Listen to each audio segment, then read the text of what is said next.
चलिए क्वेश्चन को कंटिन्यू करते हैं। प्रश्नावली 1.3 है, class 8 math subject, part 3 video है। तो चलिए क्वेश्चन नंबर 10 है, बताइए ऐसी परिमेय संख्या जिसका कोई व्युत्क्रम नहीं है। ए में दिया हुआ है ऐसी परिमेय संख्या जिसका कोई व्युत्क्रम नहीं है। तो देखिए वो है 0। ठीक है, 0 एक ऐसी परिमेय संख्या है जिसका कोई व्युत्क्रम नहीं होता है। ठीक है, तो क्यों? क्योंकि किसी भी परिमेय संख्या में, ठीक है, जैसे मान लीजिए कि A/B एक परिमेय संख्या है, तो किसी भी परिमेय संख्या में 0 से गुना करते हैं तो 0 होता है। ठीक है, इसलिए 0 का कोई व्युत्क्रम नहीं है। तो इसका आंसर में क्या हो जाएगा? 0। ठीक है, बी है परिमेय संख्याएं जो अपने व्युत्क्रम के समान है। ऐसी परिमेय संख्याएं जो अपने व्युत्क्रम के समान है, तो इसका उत्तर क्या हो जाएगा? 0। ठीक है, 0 एक ऐसी परिमेय संख्या है जो अपने व्युत्क्रम के समान है, इसका कोई अपोजिट नहीं होता है। ठीक है, तो बी का आंसर कितना हो गया? 0। सी में चलिए, सी है परिमेय संख्याएं जो अपने ऋणात्मक के समान है। तो ऐसा बताना है परिमेय संख्या जो अपने ऋणात्मक के समान है, तो सी का उत्तर क्या हो जाएगा? 0। 0 एक ऐसी परिमेय संख्या है जो अपने ऋणात्मक के समान है। ठीक है, चलिए डी में है, डी है कि आप परिमेय संख्याएं भाग के अंतर्गत सदैव संवृत्त है। तो इसका उत्तर होगा नहीं, सदैव संवृत्त नहीं है। ठीक है, क्वेश्चन नंबर ई है क्या परिमेय संख्याएं भाग के अंतर्गत सदैव यानी हमेशा क्रम विनिमय है। तो इसका उत्तर होगा नहीं, सदैव क्रम विनिमय नहीं होता है। ठीक है, एफ है कि क्या परिमेय संख्याएं भाग के अंतर्गत साहचर्य है। तो इसका उत्तर नहीं होगा, भाग के अंतर्गत साहचर्य नहीं है। ठीक है, जी में है क्या हम 1 को 0 से भाग कर सकते हैं। क्या हम 1 को 0 से भाग कर सकते हैं। तो नहीं, नहीं। ठीक है, क्वेश्चन नंबर 11 है रिक्त स्थानों को भरिए, खाली स्थानों को भरिए। ठीक है, तो चलिए चलते हैं ए पर। ए है शून्य का व्युत्क्रम, शून्य का व्युत्क्रम ... है, तो शून्य का व्युत्क्रम कोई नहीं होता है। तो इसका क्या हो जाएगा उत्तर? नहीं। ठीक है, ए का उत्तर है नहीं। ठीक है, शून्य का व्युत्क्रम नहीं होता है। ठीक है, बी है संख्याएं खाली स्थान तथा खाली स्थान स्वयं के व्युत्क्रम है। कौन सी संख्याएं हैं जो स्वयं के व्युत्क्रम है? तो याद रखिएगा 1 और -1, 1 और -1 है जो स्वयं के व्युत्क्रम है। तो इसका उत्तर क्या हो जाएगा? बी का 1 और -1। ठीक है, सी में है परिमेय संख्या तथा उसके व्युत्क्रम का गुणनफल। जो परिमेय संख्या तथा उसके व्युत्क्रम का गुणनफल क्या होता है? तो याद रखिएगा 1 होता है। तो सी का उत्तर क्या हो जाएगा? 1। परिमेय संख्या तथा उसके व्युत्क्रम का गुणनफल 1 है। ठीक है, चलिए डी पर, दो परिमेय संख्याओं का गुणनफल हमेशा, दो परिमेय संख्याओं का गुणनफल हमेशा क्या होता है? तो याद रखिएगा परिमेय संख्या होता है। परिमेय, परिमेय संख्या, परिमेय संख्या, दो परिमेय संख्याओं का गुणनफल हमेशा परिमेय संख्या होता है। ठीक है, ई में चलिए, ई है किसी धनात्मक परिमेय संख्या का व्युत्क्रम, किसी धनात्मक परिमेय संख्या का व्युत्क्रम धनात्मक होता है। क्या होता है? धनात्मक। ठीक है, धनात्मक होता है यानी धनात्मक है।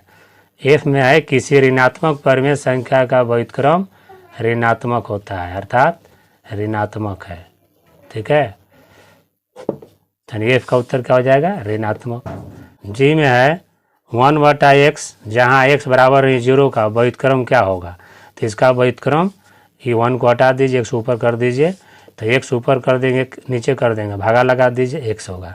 ठीक है, तो 1/x का व्युत्क्रम क्या होगा? x है। ठीक है, h में है किसी परिमेय संख्या का शून्य से विभाजन क्या है? तो याद रखिएगा संभव नहीं है। तो ये h का उत्तर क्या हो जाएगा? संभव नहीं है। ठीक है, असंभव है। क्वेश्चन नंबर 12 है, क्या -1/8 का गुणात्मक प्रतिलोम 8/9 है, क्यों अथवा क्यों नहीं। तो देखिए इसको जांच कीजिए, हल करते हैं, है कि नहीं है गुणात्मक प्रतिलोम। देखिए यहाँ पर दिया हुआ है -1/8, ठीक है, दोनों को गुना करने पर एक आना चाहिए। अगर एक आ गया तो गुणात्मक प्रतिलोम है, और नहीं आया तो गुणात्मक प्रतिलोम नहीं है। ठीक है, तो -1/8 लिख देंगे। यहाँ पर दिया हुआ है 8/9, तो यहाँ लिख देंगे 8/9। अब हल कर देंगे, 8 एकम 8 अब 1 9, तो -9/8 हो जाएगा। गुना है तो यहाँ गुना देंगे, और 8/9 नीचे लिख देंगे 9। अब इसको काटेंगे, 8 एकम 8, 9 एकम 9, बचा कितना -1 गुना 1। गुना करेंगे तो 1 एकम 1, माइनस है तो माइनस।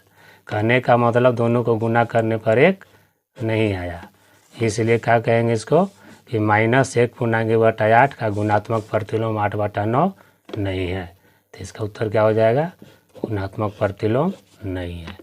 ठीक है, चलिए अगला क्वेश्चन है बी पर, क्या 3/1/3 का गुणात्मक प्रतिलोम 0.3 है, क्यों अथवा क्यों नहीं। तो चलिए इसको भी हल करते हैं। एक आएगा तो गुणात्मक प्रतिलोम है, और एक नहीं आएगा तो गुणात्मक प्रतिलोम नहीं है।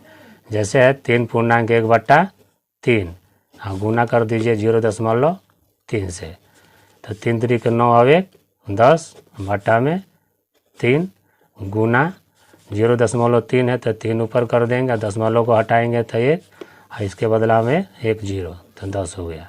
काट दीजिए, 10 एकम 10, 3 एकम 3, तो बचा कितना 1 गुना 1 बटा में 1 गुना 1, अर्थात 1/1 भागा देंगे तो 1, यानी दोनों को गुना करने पर 1 आ गया। इसका मतलब व्युत्क्रम है। तो बी का उत्तर क्या हो जाएगा, हाँ व्युत्क्रम है। ठीक है, सी में चलिए।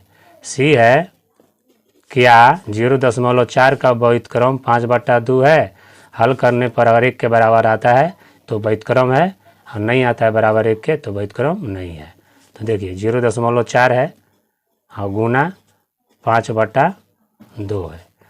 दशमलव को हटाइए 4, फिर दशमलव हटाएंगे नीचे 1, इसका आगे एगो अंक है तो एगो 0, और गुना 5/2 काट दीजिए। 5 एकम 5, 5 दूना 10, 2 एकम 2, 2 दूना 4, बचा कितना 2 एकम 2, बटा में 2 एकम 2 काट दीजिए, 2 एकम 2, तो कितना आया 1। जब 1 आ गया तो व्युत्क्रम है, तो इसका उत्तर क्या हो जाएगा, सी का हाँ हो जाएगा। ठीक है,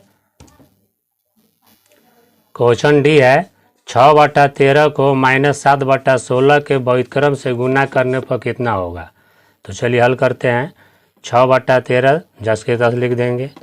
ठीक है, और गुना करने के लिए कह रहा है कि -7/16 के व्युत्क्रम, तो इसका व्युत्क्रम निकालेंगे तो -16 ऊपर, ठीक है, और 7 नीचे हो जाएगा। ठीक है, इस 16 को ऊपर कर देंगे, 7 को नीचे। अब इसको हल कर देंगे। ठीक है, 16 छक 96, हम माइनस है तो यहाँ माइनस लगा देंगे। अब 13 गुना 7 करेंगे, 13 7 91, चूँकि कट नहीं रहा है तो ये क्या हो जाएगा, आंसर हो जाएगा। ठीक है, -96 बटा में 91। ठीक है, ई पर चलिए। ई है 5/7 प्लस 2/7 गुना 5 का मान क्या होगा।